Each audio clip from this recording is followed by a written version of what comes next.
Преди време училището беше място на традиции и познати ритуали, но често с усещане за застой.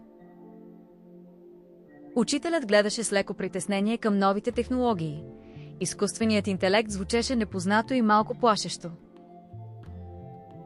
Възникна въпросът, ще промени ли изкуственият интелект образованието или ще отнеме ролята на учителя като водач? С времето страхът започна да се разсейва. Учителят получи шанс да опознае изкуствения интелект, не като заплаха, а като интелигентен партньор. Изкуственият интелект помага за подготовка на уроци, анализира нуждите на учениците и намалява административното натоварване.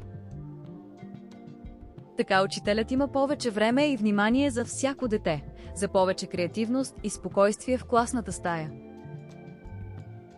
Училището вече не е просто място за факти. Класната стая става отворена среда за открития. Учениците започват да задават въпроси, търсят аргументи, експериментират и разбират по-добре света.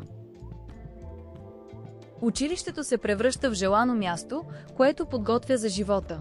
Учи децата да мислят, да бъдат етични и критични. Промяната идва с малки, осъзнати стъпки. Изкуственият интелект не заменя човешката мъдрост, а я умножава. Училището се трансформира от място на притеснение към среда на вдъхновение и възможности. Истинското бъдеще на образованието е съчетание от технологии и човешки опит.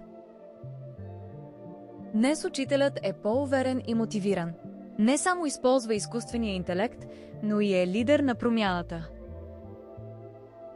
Училището, което учи децата как да останат хора в технологичния свят, дава надежда и перспектива за утрешния ден.